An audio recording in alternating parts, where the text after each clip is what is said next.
That's your paradise? Birds of Paradise? That's Yes, nightmare my- fuel. what do That's you like mean, Alfred a fool? Hitchcock. You're taking that game a little bit more seriously. I'm going to be the guy to tangent off of, even though I'm supposed to keep us on track here. Welcome to WWB Ward Wide Broadcast. This is episode 66 of WWB. And guys, we're on the cusp of Ward Bowl. It is the end of May. There's only one more tournament, a sneaky tournament, Casey. I don't even know if you've seen this on Facebook. It wasn't even in the Discord, but Big Top Games down in Georgia. They had to show us up. We all thought Treasure Chest Games was going to be the last competitive Ward tournament, but they said nope, we're throwing on a constructed deck Ward tournament, all the gens, everything. So standard Ward is the term, I guess we call it. That is going to be on the May 31st. So the deadline of all the Ward ranking tournaments, I suppose, that need to be in. And that's going to be at 10:30 on a Saturday, on the 31st, which I think is a Saturday, at Big Top Games in Georgia. So if you're near that area, you want to get into the last rankings, if you're on the cusp, if you're some of those guys that have been playing there, maybe you just need a couple more wins to get into the Ward Bowl, and you want to go travel with a couple of the guys that are already, I think, signed up, ready to go for the Ward Bowl, or well, not signed up, but they've basically said they want to come and they're going to be coming. So join them, play in that tournament, build your decks. Me and Casey were probably going to talk pretty quick here about the decks that we had in the Treasure Chest games. So maybe copy some of these decks, do the homework before you go there, so that you're prepared and ready, and maybe you can pull off some wins. So, but yeah, again, it's Big Top Games. They are throwing on a tournament for Standard Ward, again, constructed deck at 10:30 a.m. on the 31st of May. So get to that. That's the last Ward Bowl event. Or sorry, not Ward Bowl event. The last Ward tournament before the big Ward Bowl event that we are all super excited for. That is on June 20th.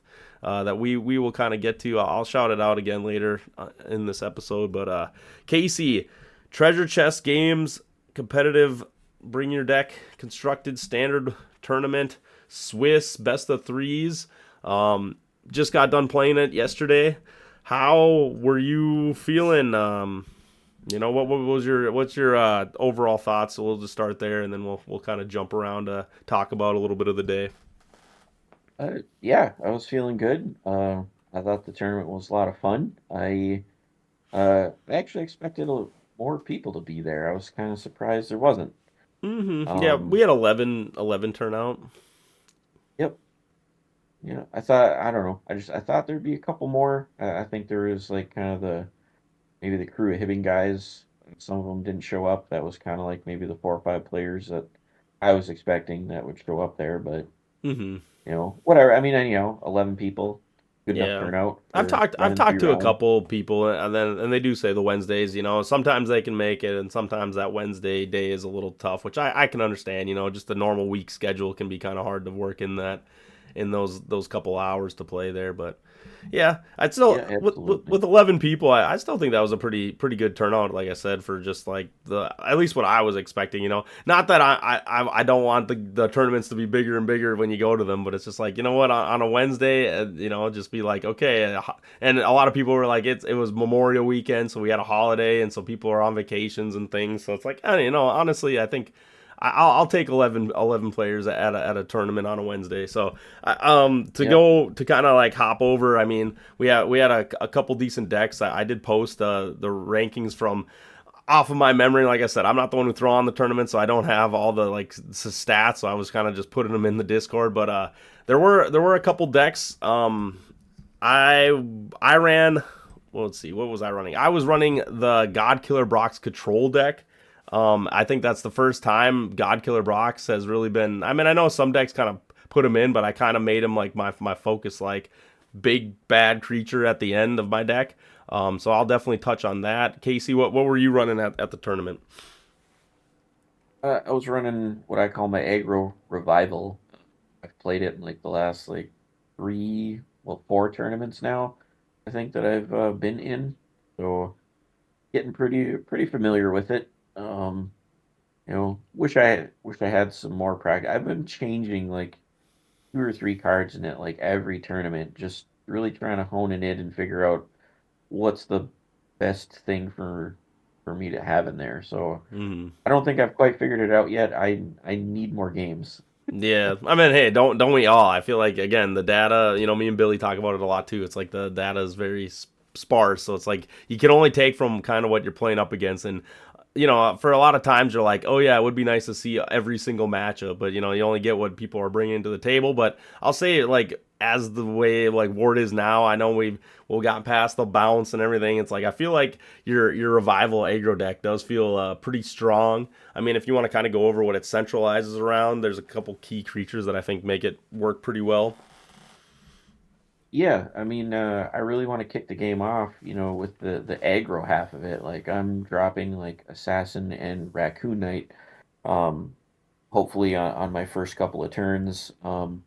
There's actually been a couple of times where I've been forced into playing Necromancer as my opening creature, and I'll actually just skip playing a card for like 4 turns in a row so I can discard a creature for Necromancer to summon into play. Hmm. It's kind of a bad route, but it's kind of one you have to take, and the payoff is usually good enough that it's actually worth it. Yeah, I So would say you're what? right. Necro is kind of that one creature in your deck that like doesn't really fit that like fast beat 'em up style. But if people don't know, I mean, if you're new, Assassin and Raccoon Knight, I'll start with it is basic vanilla creature, I guess you would say. Doesn't have an effect, but he comes out. He's able to be summoned without a sack as an AL12, so he's like one of the only AL12s in the game that you don't have to sack for, that you can just bring out. He's only got 30 HP, but he has 12 speed, which is usually the max speed creatures start out with, so super fast, 4 dice. So as Casey's kind of saying, aggro is you get him out right away, you don't have to sack or use any resources, and you can just start punching people for 4 stats, which is pretty good in a card or in the game. And so same with Assassin. Again, really low HP, 10 HP, no armor, but the thing about her is if she attacks first, she does triple damage. So again, we've brought her up many times on this podcast, but she can be the bane of a lot of people's existence in this game. Can do a lot of Yeah. work with a little bit of help for sure. But yeah, so that I guess that's kind of more of like your aggro package. But I will Yep. say that there is an addition with Gen 3 that I feel like has made that deck super powerful. Not just with assassins. I mean, do you want to kind of touch on just the necro plus the octo orcs that I'm sure people are going to want to kind of hear about, because I think it's a pretty good strat. Yeah. So yeah, Octowork is the other creature in there that's, you know, you could say, I want to say it falls into both aggro, but I want more revival actually.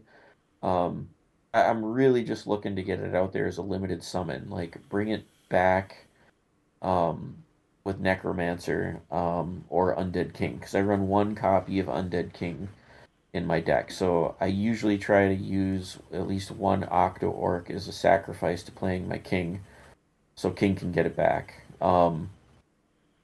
Yeah, it's so I mean that's the revival part, and then I play with like 3 helping hands. So if I'm not able to get an Octo Orc into my cemetery quickly, I can just get it out with a helping hand as a limited summon. Um, and just kind of go to work with that, and that thing hits so hard. I mean that's kind of the power of the deck. It's just 8/8 stat very line, yeah. small. Yeah, yeah, 8 dice plus 8, and only 10 HP. So it's a very small, almost virtually non-existent commitment to power in play, and when it goes, it's not it's not a huge deficit to you. It's barely anything at all. So Yeah. If I'm to jump yeah, in, it's a little bit of a frustrating card. I do feel, at least for my opinion, I think 8/8 stats. And before this, we had cards like Giant or Great White, or not Great White, sorry. Perfect Shark was an 8/8 that you could like use to like get those stats as like a limited summon, or you would have like the Old God. And those creatures, when they go to the cemetery, you're putting 100 or more HP in, where this guy is 10, and he's doing that same stats of damage. I mean, if I was to say, I think the card is a pretty strong for like a creature card, and in my world, if I would make that card, I would make it like a 6/6. I think 8/8 might be a little too hefty on that side. I mean, how do you feel? Do you feel like the card is in a good spot, or do you feel like maybe they went a little too overtuned in on it? I want to say it when at first glance when you look at it, it does seem too big, but when you really start breaking the card down and analyzing it, I think maybe you would think it was fine. Because of it having 10 hit points, obviously that is extremely fragile. It's going to die to just about everything once something touches it. So, Mm-hmm. and they put the stats right at the right place to make it even more fragile. I mean, it has armor 8, so I mean, if you just play the thing normally, you have to sacrifice something to get it out there. And like I said, it being so fragile, it's going to die when it gets hit.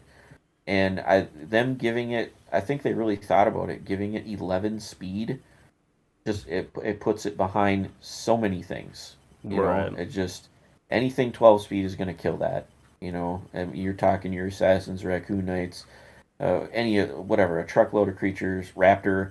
I mean, just anything with a speed of 12 is taking it out. Mm-hmm. So well, yeah, when you start breaking down the card and looking at it like that, it is extremely fragile. So even putting it in play with like a helping hand or a gnarled hand or whatever, that's very fragile. Your magic card can just get popped and it's gone. So yeah, I mean the 8/8 stat line is very big, it's very powerful, but yeah, on the other end of it, it's extremely fragile and it's just susceptible to being bad against a lot of stuff. Mm-hmm. You really got to work the scenario for it to be good for you. So Yeah. it's not. I don't want to say it's not just like easy mode. I don't just slap it out there and just go to town. Like you got to really work the scenario for you. That's fair. I do know what you're saying, and there are times where it's like you'll open up with like two creatures, and maybe they're like you were saying, you run your undead king in there, and it's like, okay, well if you open up with an Octork undead king, it's like, well the Octork is a sack creature still at 8, so you have to sack off that. So it's like it's not, again, you're right, you do have to really work through it, and I think like you were saying, maybe you haven't fully honed in on like exactly how to like perfect that deck yet, but I think you've definitely you're onto some good stuff of how to utilize certain creatures in that deck pretty efficiently. And I think going into a meta where, like you said, there's big AL12 creatures, having a limited summon that's an 8/8 that basically hits every time, and it's very hard to miss one of those big creatures. It's kind of nice, because I will say I've had decks with some little creatures that maybe have like 4 modifier, 5 modifier, and sometimes those don't cut it. We used to talk that speed was kind of the best stat in Ward, but I think we're starting to see AL AL definitely matters. It might not be the best stat, but it definitely matters at this point. How many times I've missed attacks on things now with this new format, I would say, with like bigger creatures being played and stuff, and with those high armor values, nothing feels worse than missing a couple turns in a row and not hitting something that you're really intending to hit. So yeah, I really do like your deck. If I'm to jump over to Godkiller Brox, I mean, basically it's not like he was the shining star of my deck. I mean, I did have a couple other things. I had Infernal Wizard, and then I had Arcturus as a one-off with the promo card. Just a lot of things to kind of, play around, stall with the game. Fit. It was more just to fit like that 100 or 300 HP, graveyard, trying to put myself to 290 as if I bring out Godkiller. Godkiller Brox has 110 HP. So in theory, you're trying to make your cemetery be like 400 HP instead of 300. Yeah, you're trying to utilize that. So again, but I kind of call it control, because I was putting in a lot of it was just a lot of negates and a lot of annoying things. I mean, I was just basically trying to mess with my opponent. If they put on too many equipments, I had cards like Heroism where I could just slap it on them to get rid of a lot of those annoying equipments that I don't like to have to worry about or deal with. Also, I was just running like standard like Melody of the Deep, Goblin Trick, or I wasn't running Goblin Tricks, but I had Melody of the Deep, I had Mysterious Door, Dragon Rage. Maybe I did have a couple Goblin Tricks too, but either who, it was like, all right. Trick in there. It was basically just a bunch of negates and a bunch of things, and then I had a couple Atom Bombs just to kind of like clear the board. I also was running Assassin, so one of the combos I was kind of using was Assassin. If I had Atom Bomb in hand, if they ever played a bunch of equips to protect them from my Assassin, I just Atom Bomb, blow up all their equipment, and then now Assassin, as Casey was saying, speed. faster than anything on the field usually, because most things are at AL12 without any equipment on them. And I kind of was utilizing that combo as well. But then trying to close out the game with God Killer Brox. In my 3 games, I did go 3-0, but I did have a couple close calls. Casey, you were actually one of my opponents, and sometimes having to get through all your creatures, can be a challenge. You're kind of like getting to the end of your deck. You're like, all right, I've killed a good chunk of creatures, and then Casey's like, nah, here's another one. Here's another one. You're just like, oh my goodness, like, do they ever just There's stop? 12 creatures in my deck. Oh yeah, it's Unusually high for Ward. heavy on creatures, but yeah, you're not used to that when you're in a competitive scene most often. Most often you're like, all right, I got through 6. There's probably only a couple more creatures I need to deal with Right. now, right? But yeah, so Yeah, you're that only one was halfway there. that one was hard. And then I played against Amy too, and Amy had a undead creator deck, and oh my goodness, that thing pushed me to the limits. I mean, she had like angels, so she was able to bring things back out, and it got down to a point where I only had a creature with like 5 like HP left, and that was my final creature. And we were at a top decking scenario where you're just like, all right, hopefully my next card can kind of seal the deal. And I had a backstab and a Children of the Forest, and I was able to take out her last creature, kind of zero to 100, going and killing it instantly. So it was kind of a crazy win. But yeah, no, I mean, I don't know. That's the thing. And my deck didn't really have like recursion. I kind of just took out all the recursion just to keep that control base of my deck. So I didn't have Visitor. I didn't have Holy Light. I didn't have any of those things. I just solely banked on the fact that I could just stop enough of their stuff and then get all their creatures in the cemetery before mine. And so that was kind of my deck. But yeah, I went 3-0. I thought it still worked really well. Again, I think if people are more expecting that deck, I think it wouldn't have performed. It doesn't perform as well. Just it's kind of more of like a catch you off guard, like put a ton of negates. Because I mean, as Casey's match, there's cards like Time Melt and things, and once those things hit the field, half my deck just kind of is like dead cards that I'm like hopefully can find an answer for those things. But how did you feel you performed, Casey? I mean, what was your record at I want to say yesterday, but at the Treasure Chest Games tournament? Yeah, it was fine. I went 2-1. So, Mm-hmm. most of my the only game I would say that was wasn't close actually was our game. He had a pretty stacked hand against mine, which was kind of shaky. Like I started with a hand that I probably shouldn't have, but again, I did it because I didn't have enough games. So I just I don't I guess I don't have enough games with it, so I don't know what a good starting hand or maybe a bad starting hand, like something I shouldn't start with. And Mm-hmm. yeah, I kept an opening hand against you that was way too fragile. I never should have done it. I should have mulliganed and tried for a different hand. But Mm-hmm. my other 2 games that I played against my other 2 opponents were um, I played against Dustin. His game, our game was pretty good, pretty back and forth for a while. I didn't have a very large graveyard, or cemetery. Like he didn't get through.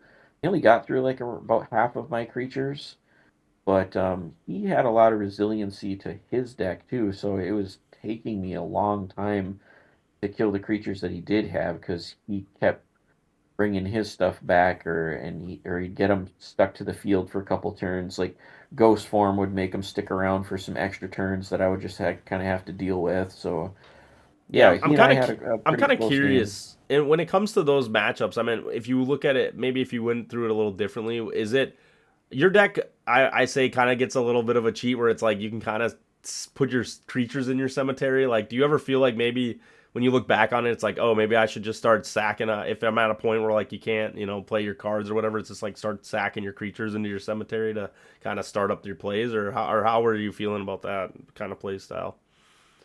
Yeah, I've that's kind of what my deck gets to those certain points, where I do just want to sack my creatures so I can resurrect stuff with Necromancer or Undead King.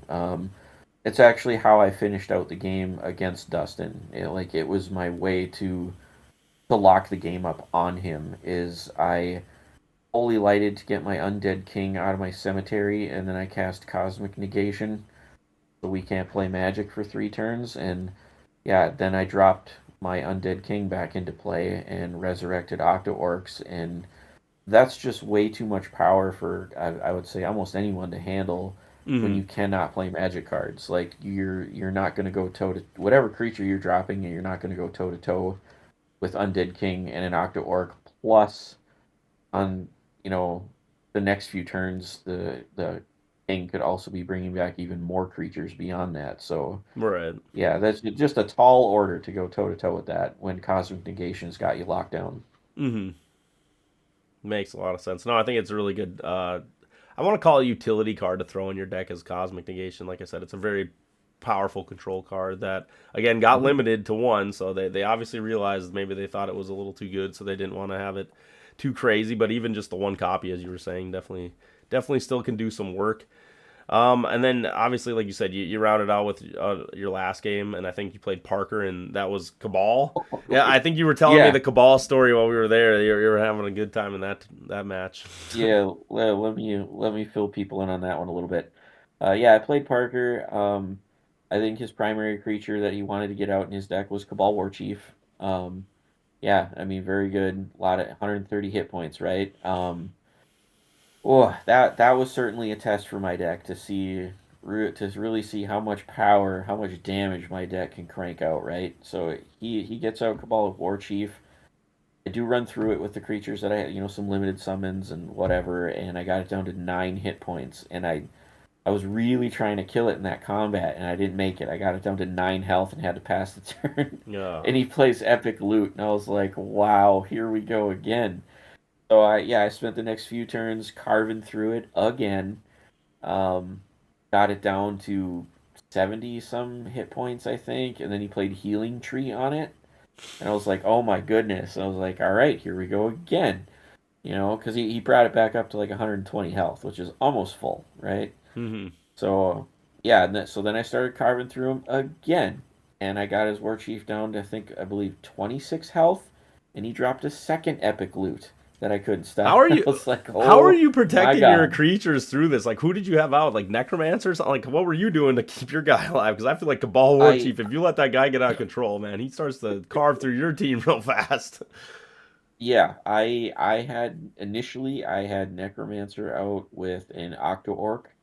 And Necromancer did take he took a hit twice in a row, from the two combats that the chief got to do, and yeah, then I drew Ghost Form, and that saved him for two more turn. I got two free turns of hitting him back, and then when he did get to attack again, I think uh, he missed one of his attacks, and then the other attack he rolled really small for damage. His 5 dice, he rolled three ones and Oh I think a two and no. a four. It Yeah. was I mean, it was like 12 damage with 5 dice. I mean, it was so bad. So it didn't kill my Necromancer. It left me with a tiny bit of health. So I got one more turn of that before he actually killed my Necro, and then after that I played Undead King and got Orc back and started going running through his war chief again, and I got another ghost form and yada yada. Like, yeah, Yeah. I mean, That's I carved through his health, quite the slog, but like you were saying. It was just yeah, after healing the on. second loop, I finally killed the war chief. So I mean, I ran through over 400 hit Hmm. points, Yeah. before I finally got him gone. Oh my goodness. Yeah, that is one of those things that kind of comes with these bigger creatures. It's like you definitely have to go through potentially a lot of HP just to get rid of one creature, especially yeah, with the whole epic loot to 3 and Yeah. healing and all those things. And then I mean, hey, at least I can talk about a big spotlight that from Treasure Chest Games that I want to talk about is just Poison Potion. The first time I've seen Poison Potion played on an epic loot that since the whole change, and I will say it can be pretty effective and can catch people off guard. Someone tried to epic loot their creator, and yeah, Poison Potion stopped that in its tracks. So yeah, that kind of changes and puts a whole wrench into your game plan. So maybe KC you can take from that and just say, you know what, if they want to keep healing, all right, Poison Potions coming out full force. We're not letting them heal away for that. Yeah.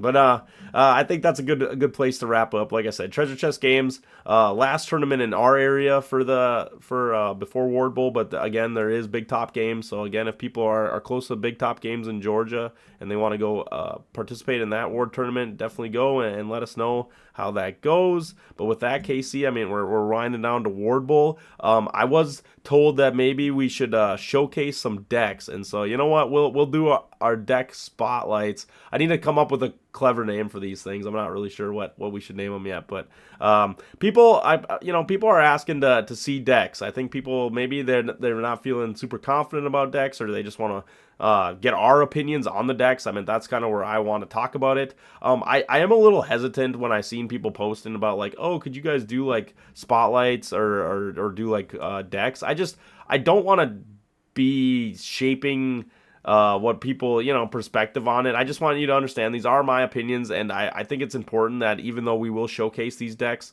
I am going to kind of pick them apart a little bit. And I hope, Casey, I know you're kind of just joining me on this journey. And so also feel free to pick apart these decks a little bit so that we're not being like, oh, yeah, this deck is just the best deck. Everyone go play it. And you know what I mean? It's like I want to make sure that we're not just kind of putting a false narrative that everybody's just going to kind of play these decks just because we say they're strong or not strong or whatever, or not play them too, I guess would be another thing. Like, I don't want to be, just because I talk and don't see the value and the beauty in some decks, definitely still go play and try the decks. You know what I mean? So again, it's more just to get our opinions on how we feel about the strength of these decks. And to start, I would like to do some decks that I would say, at Treasure Chest Games, there was quite a bit of them. We've seen a lot of Owl God decks.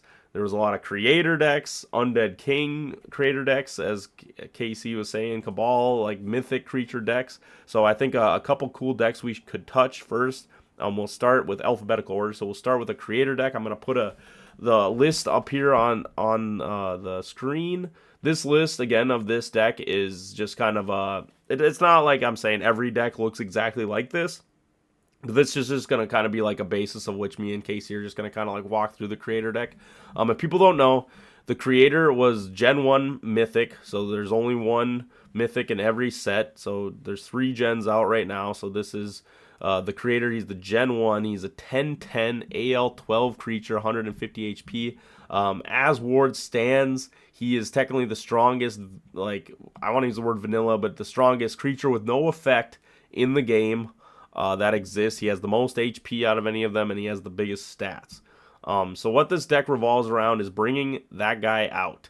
And with Gen 3, they made a really cool card called Friend Like You. And basically, if you do kill Friend Like You with attack damage, he's a little creature. He's got 60 HP, so he does take a little bit to kill. He's not just like, you one-shot him and then bring out their Creator. So you kind of have to play around him. But if he dies to attack damage, so make sure that you understand attack damage is different from just all damage.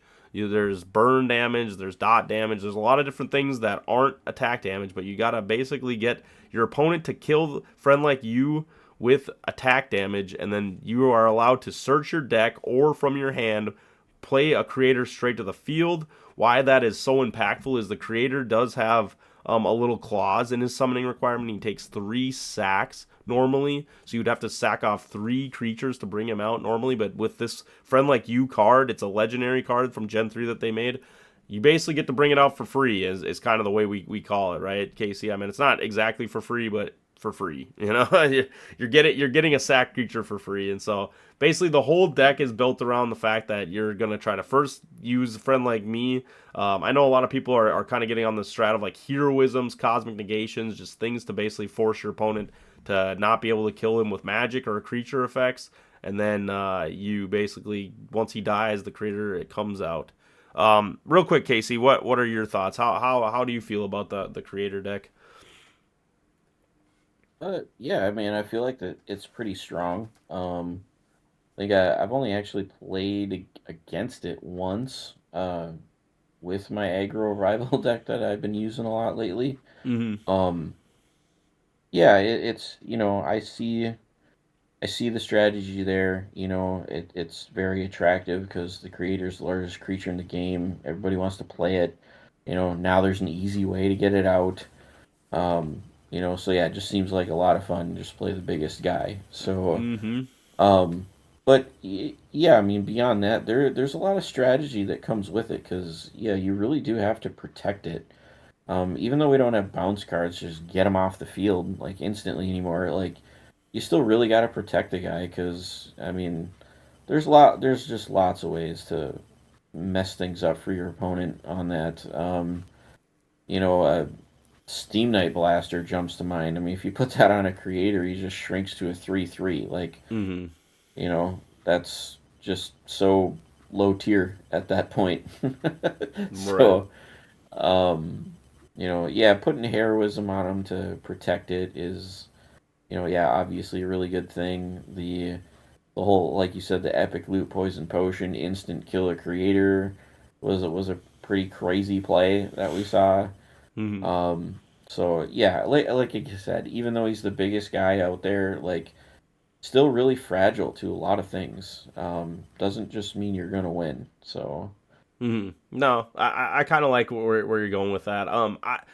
To be honest, in competitive play up until this point, before this friend like you card was made, I feel like no one ran creator decks. I mean, I kind of want to get your take on it too, since you've been playing. But like since I've been playing, I mean, first off, I will say when I started playing last season in Gen 2, there or like season 2, there was a big stint of Gen 2 only. So I do have to preface that even when I got into the game, creator was actually not a card in the competitive scene that you could use at that moment, just because they were in a transitional period of like reprinting Gen 1 to kind of match the artwork of Gen 2, if people don't know. And so Creator was actually a card that like didn't see play at all, obviously, during that time. So we didn't really get our hands on it until like a couple months before the last Ward Bowl, which would have been about around the same time. It was like June 7th was when Ward Bowl was, so it was probably like a couple months, maybe like a month and a half, that we got to actually have the creator. But no one brought him out. No one made a deck around him. Everyone, just like you said, Casey, kind of just, he was really fragile. And for 3 sacks, like there was bounce, there was tons of ways to just deal with him. And I mean, there's still, as you were just bringing up a couple, there's still ways to deal with him. And so I feel like it just felt like it was way too much cost to play. You know what I mean? It was like, yes, he's a really strong creature. If he hits the field, you better have an answer to him. Otherwise, yeah, he'll just kill everything. And he doesn't need any support. I will say that's like a really big positive of him, is like he doesn't need a ton of support cards to really get him going. So when you were talking like protecting him, Casey, it kind of feels like that's the main thing you do, is you just kind of put in protection. You don't really need damage. He does all the damage himself. So if you're trying to make a good strong creator deck, I would say yeah, definitely focus more on protecting him and letting him just naturally do the damage that he needs to do. But yeah, now like I said, I mean this deck has become a very viable option in competitive though. Like the creator now, as we were just talking about this last tournament, there was probably 4 decks that had creator in it. Even if it wasn't all with a friend like you, there were still decks that people were running to just have this creator that feels a lot easier with a lot of the Gen 3 cards. Enlightened Soul, I just think in general, Gen 3 has made AL12s easier to bring out. And so this friend like you card plus the creator, it's like, why would I not want the biggest AL12 creature out on the field, right? It feels kind of makes the most sense. Why would you take anything else? And the fact that now bounce cards just got removed, he feels even better, because now you're not so stressed about all those other answers that they can have to your creator. But like you said, I will say it is, as Casey was bringing up, kind of fragile too, because there are still cards. I mean, on this image we have the biggest opponent to the creator is Psychic Toad. Psychic Toad, even though there are cards like Cosmic Negation to shut off field spells or magic, sorry. Psychic Toad is a creature effect, which is a little harder to shut off creature effects in decks. So yeah, definitely maybe try to run some like creature effect negation, because Psychic Toad, if you don't know, he's a really little guy. He's only got 20 HP, no armor, little speed, but his effect is he gets to basically steal whatever your primary opponent's primary creature is, put it onto your side of the field. And so he's very good at taking the creator and putting it on your side of the field after your opponent brings it out. So like you were saying, Casey, there are still a lot of ways to deal with even the biggest, baddest mythic, I will say, the biggest stats in the game. So Definitely a strong deck, though. I will say, I mean, it has. I don't think it's won a tournament yet that I'm aware of, but it is very close, and a lot of the top competitors are definitely looking at this card and playing with it. So I will say, just that alone definitely shows just the power of this deck, and I think people perform pretty well with it. So yeah, I mean that this is kind of the creator deck. I mean, is there any other little points you want to maybe touch on it, Casey? Um, no, I think we kind of covered everything that it really needs to do. Is just yeah, get them out there, try to protect it as best you can. So I mean Mm, that's the way to victory with that deck.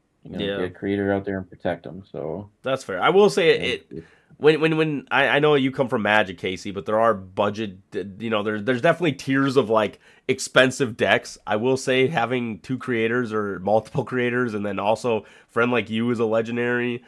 This deck just by the creatures alone can kind of be a little bit on the higher end. Not everybody's gonna have access to all these things, so and hopefully with the reprint, it's a little easier to get creators. But I will say that's probably maybe the one hurdle that people kind of have. That's a pretty big hurdle to jump over is just having those cards, right? Like, I mean, would you kind of agree with that? That's kind of one of the things you kind of need to have all those oh cards. yeah, yep. It's definitely I want higher end. A lot of legendaries in the deck. So Mm. Yeah, definitely a wallet deck where you got to really throw your wallet at maybe to get a hold of it, rather than just like I said, naturally just buying packs to get this deck. But yeah, definitely a fun deck. I mean, I like you were saying, Casey, I haven't really piloted this deck myself too much. I do have a creator, I do have a friend like you. I could definitely at some point maybe try to pilot it, but I like the concept. I do like a friend like you. I don't think it's like too strong. I think it's really good that they did make its effect to just take attack damage and not all damage does it, because I think it's kind of like you have to play around that whole mechanic of combat, which I really like that they kind of focus in on that. But yeah, other than that, like I said, yeah, some good cards that are in there. Like you said, Epic Loot's really good. I mean, Blood of the Bat is definitely a card coming out, so it's like there are some fun cards that you can really put in this deck to kind of make your creator thrive. But what were you gonna? It sounded like you're gonna say something, Casey. yeah. Say one angle to like really mess up that deck that maybe people don't think about is um you might have to actually use your heroism to protect your friend like you so it will Mm. go off. Because yeah, I mean if somebody kind of knows what's up, if they Iron Range, Mind Sap, or like Steam Knight Blaster like at the right time Mm. and give your friend like you no ability and then attack you and kill it, you have no way of getting your creator. I mean, you don't have a good way of getting them out, like, and maybe not even at all. Like, if you can't sack creatures to get it, if you need your friend like you to die to get your creator out, and that's the only way of getting them out, you could get screwed. Mm. So you might have to burn your heroism on protecting your friend, which then leaves your creator exposed, to other issues that we kind of talked about. So. Right. No, and I agree. And Like I said, it's strong, but I feel like still fragile here and there. right, and I think on a competitive standpoint too, just in competitive play, is a lot of people will be running not a lot of creatures in their decks. Usually, like Casey was saying, his deck had 12 creatures. I will say that, as Casey even put it, that deck is a lot of creatures in the deck for a competitive deck. Most decks, I would say, sit by that 7, 6, 7 kind of Mhm. range, right? It's usually like pretty close to around 6, 7, 8 kind of is a pretty standard deck. So I will say that most of these decks, as Casey was saying, they rely heavily on the friend like you card. They usually don't have too many other things in their deck to like win out on. So usually you're really banking on getting this creator out, and if you don't get the creator out, you could be in a lot of trouble. So, but yeah. Anywho, that is the creator deck. Let us know how you guys, feel about that deck. If you got heavy thoughts, I know getting beat by this deck doesn't always feel the greatest. Sometimes you're just like, dang, like I just didn't have the cards to deal with the creator, which is like, yeah, can kind of catch you off guard. But it's definitely a fun deck. I mean, people are getting pretty on the train of like understanding how that friend like you card works. I know at one of the first tournaments, Casey, I think friend like you kind of surprised people. They didn't know how to play around it, or they just didn't have their decks well suited to play around the card. But now I feel like, at least in the competitive scene, it feels like people are kind of making sure they account for that card quite a bit. Yeah. Mhm. Well, with that, we'll move on to one other deck. We'll do 2 decks here. Another very prominent deck that's kind of popped up is another big AL12 deck.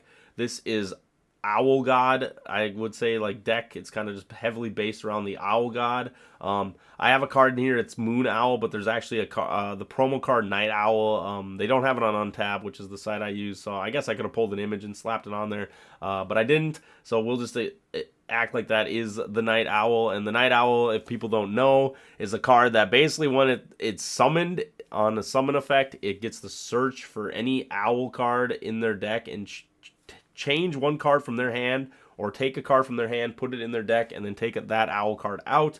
So a very powerful tutor card that we have never really had in Ward, that just kind of lets you just on summon get to do that effect. I mean, obviously we've had things like Elkanost that can do a similar thing where every once per turn it can summon out a Harpy or an Elkanost. But other than that, I mean, we have a card, Magic card, Dragon Tamer, but nothing like this, right, Casey? Like, we don't have, this is the first creature effect card that can tutor out creatures, right? That I'm aware of. I can't think if there's any other ones. Yeah, I think it is the only one. I mean, Dragon Tamer, Magic card, the only thing that comes to mind that can search for some other creature card. Right, or Elkanost, or like I said, Elkanost is one of those ones too, where you can take one from the deck or your hand and play it to the field. A little bit different because this one just puts it in the hand, but either way, I mean, again, if you're looking for your pieces, if you like decks that are consistent, I would say definitely this is a deck for you. But it revolves around Owl God. Owl God is basically creator, has all the same stats besides the speed for some reason is like way slower. I'm not sure what happens to owls when they're out in space, but apparently they just get really slow. But it's also just 9/9 stats, so it's just a hair behind the creator. It's just, but it's still cosmic, so still fits in that same realm. But yeah, obviously, Owl God decks are also popping up. But basically, you use the tutor card, or you just have means of stalling out to get to the Owl God.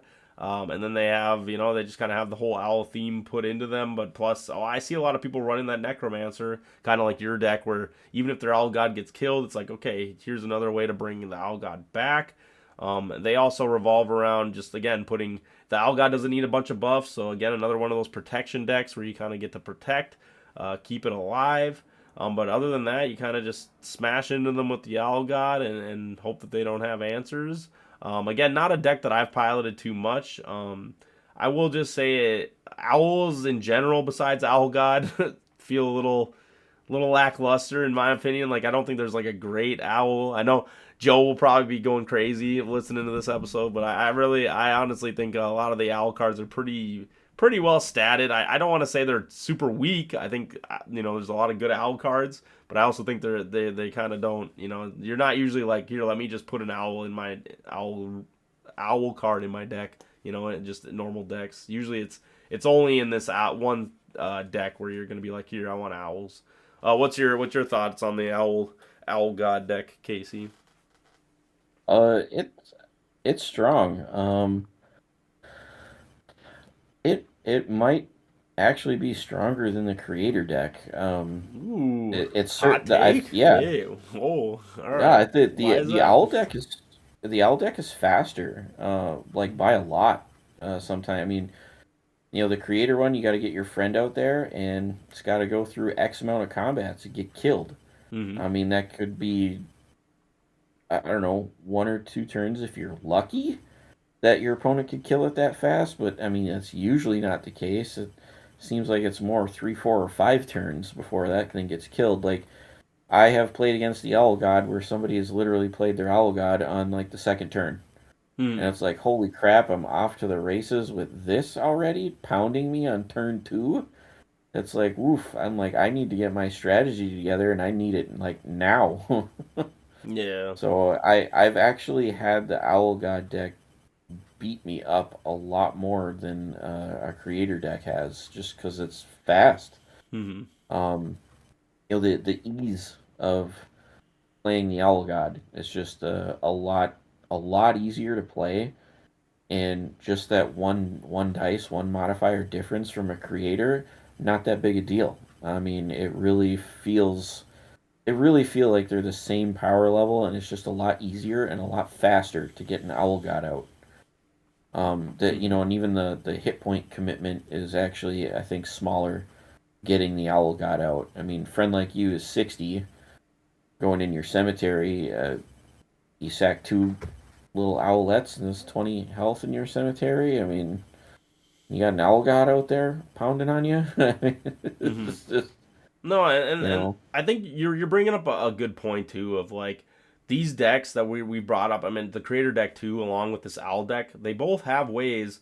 I mean, as I was just saying, there's no other cards that tutor out cards. Technically, the friend like you is also a tutor card that brings out these creatures pretty significantly. Can be pretty quick in some scenarios, and I think as you were saying, I think that is kind of one of these things. They're very consistent decks, and they're very fast on getting that consistency out. Right? It's like that's kind of what I think really pushed these cards to the forefront, pushed these decks to the forefront, and I think.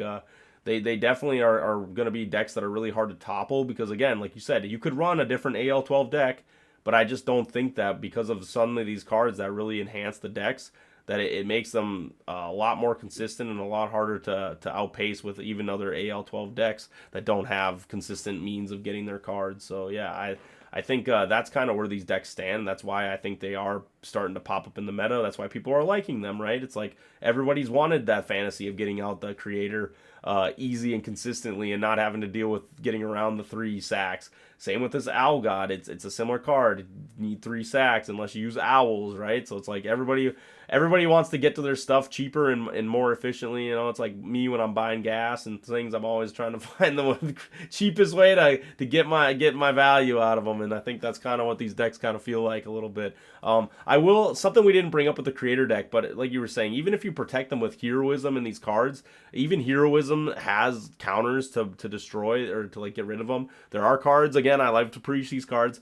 Kendo Tiger, Hive Lord, creature effects can destroy heroism. No magic cards, once the card is played, can destroy heroism, but these creature effects can. And so I think if these decks do become very prominent and just like do not leave because of their power level, I think definitely if you are players that want to counter these decks, I think having Kendo Tigers as some of your creatures, again, Kendo Tiger is only a 40 HP creature. Hive Lord deck, I'm always a proponent of limited summons. Play Hive Lord, and have fun with that, popping those heroisms and cosmic negations too. Like you were saying, Casey, that card pops that. Foggy Night pops that. I mean, Irresistible Love pops that. I can go on and on and on. It's very hard for those cards that shut down the board to really not have protection from those creature effects. So get out there, play those cards if you want to counter these decks, or if you, like I said again, this is another deck where it kind of has a top end a little bit difficult, right? Owl God, legendary card, a little hard to get your hands on.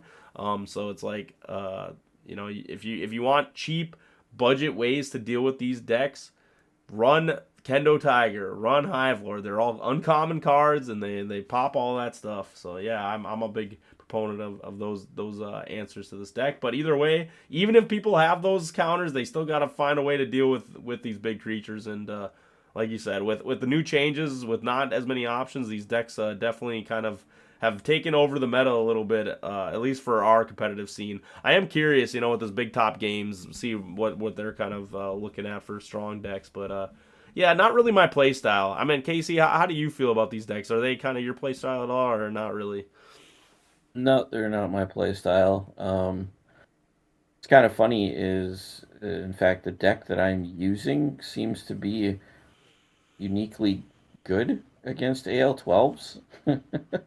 So, I mean, if I can carve through a Cabal War Chief with 400 health, I'm pretty sure I can make my way through a Creator without too much of an issue.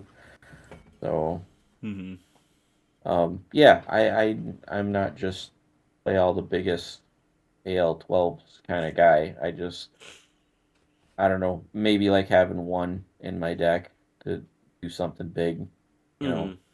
Mm-hmm. And that's a maybe. Yeah, I mean, some decks it So, just depends. Like you said, there's decks like Orc. I know the Orc decks they run like the Orc Champion, where he doesn't really require a sack either. You can bring him out as long as you got another Orc. So there are AL12s, and like you were saying, you play Raccoon.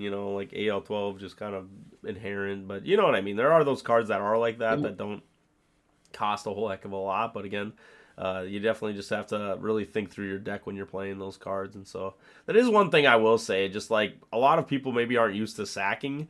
Because we did kind of come out of like the meta of like 100 HP, 6 AL creatures with 100 HP were kind of really powerful and strong with the whole bounce mechanic. But now we have these bigger guys with less worry of the bounce mechanic, and now people are still trying to figure out like how do I properly set up my decks to make sure that it's consistent and the sacking and all that stuff works out. So I think it's still kind of a uncharted terrain and territory that we're going through when it comes to like, oh, what's the most efficient like sacking of creatures, and so anywho, I think those decks, we needed to shout them out there. They are very strong. Even if they aren't my play style, like I said, I still encourage people to go try them out. Obviously, I would tell you to go on Untap and try them out, so you're not having to put a bunch of money in trying to buy mythic creatures and legendary creatures. So again, maybe this is a quick shout out for Untap, but it is a free download, free to play. I mean, you can just make an account. I mean, obviously you can pay and support those guys. I think Untap, the staff there is awesome too, and they definitely deserve to be supported. But they also have Ward available for you guys to play online, and I will preach this forever as someone who puts on online tournaments using Untap. Please try to play it. I know it might seem intimidating. I know we have a lot of people on here that maybe aren't super technology savvy and feel like it's too much. I promise it's probably one of the most easy experiences for a card game to get into that is very enjoyable, and I'd be happy to play with you. So if you're in the Discord or if you're watching this, hop in the Discord, the Ward Discord, and I would love to play some creator games against your creator deck. I would so there you go. There's the big shout out. One more thing on those creator decks, and we touched on it real quick or some point here earlier. We were talking about how armor was like important. I just want to say when these big creator and Owl Gods deck clash like mirror versions against one another, like my opinion, what's the most important factor there? It's not the armor, it's still the speed. No. Because they're gonna hit each other. That's guaranteed. They're gonna hit each other. The important thing is who's hitting first. Yeah. It's still speed. I'm still sticking with my story that speed is the most important stat in Ward. All right, fine, Casey. I'll let you keep your little speed. Yeah, I'm not saying it's not a valuable one, but I think people were really underrating. I mean, the hard thing is that we went from like, okay, Gen 2 is like Creator's Gifts, Celestial Powers, so like AL felt so bad because people would just have these little creatures with a lot of HP, Maniac, Steam Spider, Kraken, and you could just throw a Creator's Gift and it's like, well, I get 4 hit dice and I have a 6 hit modifiers to add it. You know what I mean? And you're like, all right, AL12, you're never crit missing, and you're basically doing that. Like, even if you roll all ones, as long as you have like a 4 modifier, you're hitting every time. It was like, sorry, I hit the mic. It's just, it was such a silly, you know what I mean? And so it was like a little bit different. But now I feel like people are kind of getting away from like 3 Creator's Gifts, 3 Celestial Powers, as it was just in Gen 2 only, which obviously with only one gen, it kind of, really gated you into a certain play style where you only had so many cards to work with. Now that we have, 450 cards of all those gens, it's like you definitely, I don't think you're so worried, or like the AL stat is getting better just because there is more things to protect yourself, I guess, from. But I know what you mean. Speed is definitely a very powerful mechanic in Ward, especially since speed is like the infinite, I would say, like it's the one mechanic or like the one stat that it can just go infinite, right? You can just go crazy. I mean, as Dustin was showing us with the Forgotten one, I mean, anytime they'll put speed cards in, the Forgotten one will definitely be always mentioned of like, okay, how fast how many modifier can I get this thing with how fast I can make him attack? It's a fun little game you can play there. But yeah, that's our spotlight. I'm thinking with that segment we'll probably do a couple more in the future. Just slowly pick away at all the competitive decks first. I would like to start with the competitive ones, and then we'll definitely start to move on to like just ones that me and KC maybe we enjoy more, or if I have Billy on or whoever, and just be like, here, these are the decks that people what's kind of your little saucy deck that you want to talk about, kind of thing. So yeah, I kind of like that segment.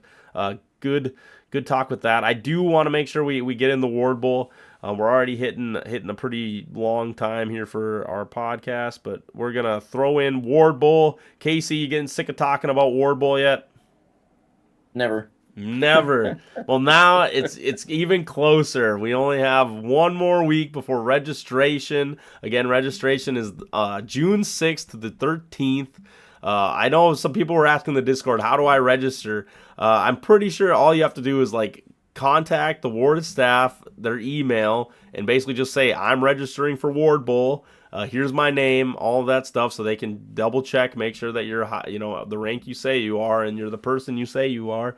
And besides that, you're registered. You don't have to pay. You don't have any of those things. It's called an invitational because you're invited. You are so good at Ward, you're invited. There you go. That is how Ward Bowl works. So if you're at the top end of the competitive scene, you're going to the Ward Bowl. And so yeah, no, I mean that's the event we're all looking at now. Like I said, we're all done with our tournaments in our area. We have one more at Big Top Games, May 31st. Again, one more quick shout out at 10:30 in Georgia.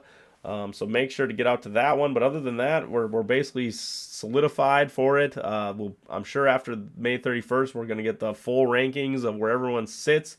KC, I think you might have passed Billy. I don't know yet. I'm thinking with maybe the last couple of wins there, I think you're definitely right there with him. So it'll be a tight knit race that I'm excited to see what exactly the full rankings are when they come out. I mean, hey, if you are ranked number one, congratulations, though, KC. I think that is like a crazy achievement. I think you put in a lot of time and investment into this game, so well deserved to you. You know, I want to make sure, like I said, I praise people for the accomplishments and achievements they do here because, yeah, I think Ward is something really special, and it's awesome when you get to see and meet those people that really strive to be at the top of it. Yeah, I mean, I've been in this game just over a year now, about a year and 2 months is how long I've been playing. And yeah, I mean, I've dumped a ton of money into buying cards. Got all the sets, and I feel like I was kind of the guy that started doing the 450 thing. It seemed like nobody was really thinking about that until like I showed up, and it was like I need three. You can play with three cards. I'm like, I need three sets, so I can do absolutely anything I want. Mm-hmm. So yeah, put those together, and yeah, just and yeah, I put in the work, traveling to all the tournaments that I possibly could. Some of them even kind of far. Going to the Geary Scrow for me is a long day. It's a 3 hour drive there, play the tournament for like 4 hours, and then it's a 3 hour drive back home. Right there with you, That's man. a long day for four matches of Ward, man. I remember in the last season, Casey, there was a stint of like three like tournaments, like it was like a couple weeks apart each that were all in the cities. And yeah, from our drive from up here, it was like, oh yep, here we go, we're going there, and then we'd come back, and then it felt like the next week it's like we're going there, and then we're coming back, and I was like, I'm driving way too much. I already drive for work. I can't be driving this much on my days off too. But you know what? Like I said, I like the commitment and everything. Like you said, you're to collecting, to playing competitively, to just being in the community. Like man, you just hit all the boxes. You're just Ward, live and breathe it. So yeah, no, dude, it's awesome that I get to have you on here and we get to chat and talk it up about Ward. But yeah, I mean you're definitely going to be one of the competitors as we're talking about this. That you're coming to this thing and people are they're gonna need to be prepared to play KC. They're gonna get to match up with you. Some people that haven't even are coming from out of the area, they haven't even met you in person yet. Now they got to go up against the legends. So you know what? It's kind of a fun moment, like you said. This Ward Bowl, I really like this event. It just, I mean, you were at the last one. It just the atmosphere when you're there, everything like it just feels so grand and so great to be a part of. So yeah, no, dude, I'm super happy for it. And again, that is on June 20th at 10 a.m. CST. I do have the banner up here to show to make sure everyone's got the times and everything, the locations. So make sure again you register from the 6th to the 13th. Don't be that guy that waits till like 10 p.m. on the 13th. Just register as soon as the 6th come out. If you're trying to get in this thing, just register. Again, even if you're not on the Ward and Honor or the top 20, register. Because again, there will be probably people that drop out. And if you're near there, or near like right at the bottom of the 20, you're probably gonna get called and told to jump in. So everyone can register. Just do it, and do it on the 6th. Don't wait till the 13th. I'm gonna say it right now. You don't want to be that guy that wakes up on the 3rd or 14th and goes, oh wow, I forgot to register. Because yep, guess what? You don't get to be in the tournament anymore. So there you go. Sorry, Casey. Did you want to add something to it though? No, it's well, yeah, like I was there last year. I just went to support Ward because I was brand new to it still. Yeah, I mean, it was definitely the biggest tournament. Yeah, it was exciting to watch everybody play. A lot of games going on at once. Giveaways are going on. Joe said, yeah, this year he said the giveaways are absolutely crazy. He said basically everybody walking through the door is going to be getting something. Mm-hmm. I mean, so yeah, that's just crazy too. I mean, I can't wait to see what they're giving out for prizes. All the 150s that people have been doing is they're giving out all the mats to everybody that got a 150 that are there. If you're not, they'll be mailed out to you after Ward Bowl. But yeah, there's going to be an absolute massive amount of people there getting their play mats. Those are going to be really awesome to see because there's going to be a lot of them. Oh, I There's know. just yeah, there's going to be so much going on at this Ward Bowl compared to last year. Like I'm so excited to be there. It's meeting people that I haven't met before. Like it's yeah.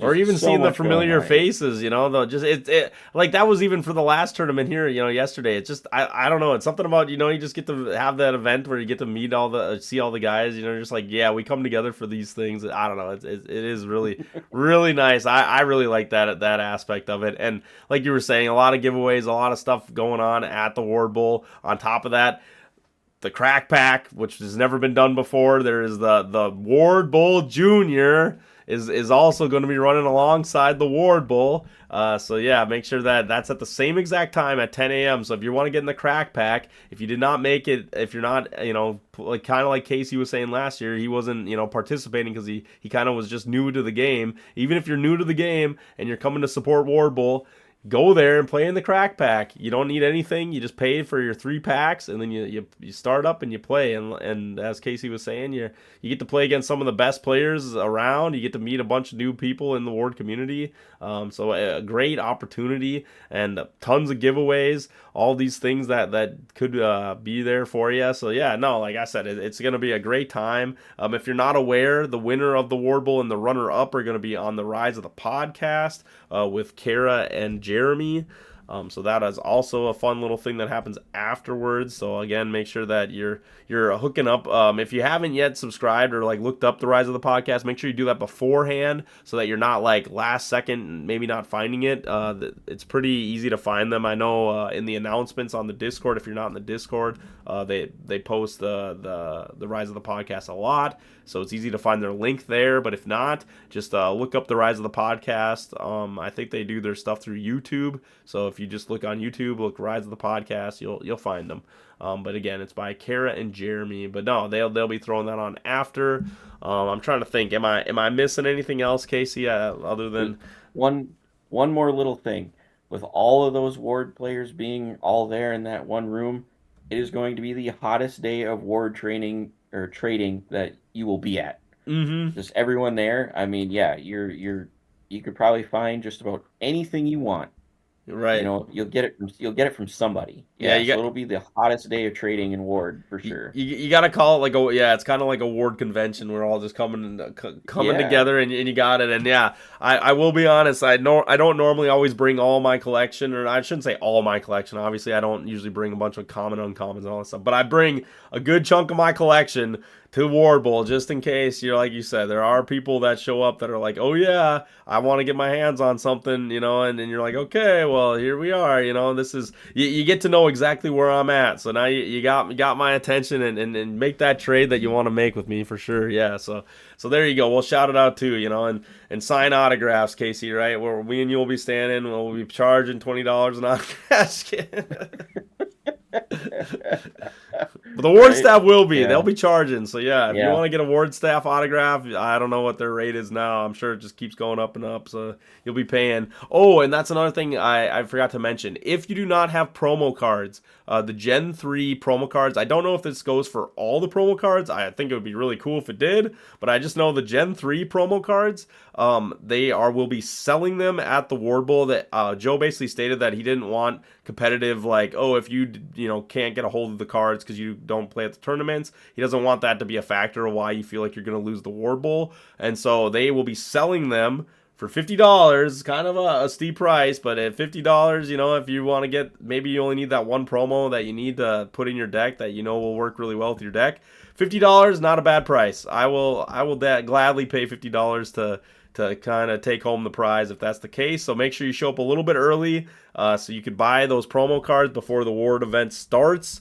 And then, like I said, you can add those cards to your deck right before you get into it. So yeah, again, or if you're just looking to collect all the promo cards, another good reason, even if you're not in the Ward event, you can just buy all the promo cards there if you really want to. It's almost like they're kind of online sales they've been throwing with promo cards, where you got to pay a certain amount to get them. So you know what, I'm not too worried about it. I know a lot of people are like, oh yeah, like got to pay for them, but it's like, dude, that we've all been doing that anyway. That ain't bothering me one bit, but you did bring up prizes, Casey. That's the one thing, too. I guess it's kind of interesting. I mean, besides those cards, I mean, obviously they have the different cards. They haven't really talked about, like, what the prizes of, like, first, second, third, or anything like that is. So that's kind of been a mystery. So I'm kind of curious in the next couple days what they say for those. But, yeah.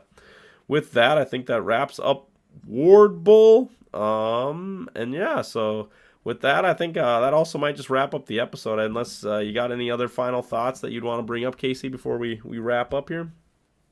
No, I think all that Ward Bowl info was really the topping cherry on top. Mm-hmm. Yeah, we're gonna be preaching it for the next 2 more weeks before right. We got like 3 weeks before Ward Bowl. We're gonna be preaching it all day long. Make sure you register, or at least till the 13th. I mean, that's gonna be the biggest thing. I'm gonna keep saying it. Hey, register on the 6th. If you don't register on the 6th, I don't feel bad for you. I'm just gonna, when you come and go, I missed it, I'm gonna say, yeah, well, you should have just signed up on the 6th. All right. But with that, guys, episode 66 of WWB, and we'll catch you next week.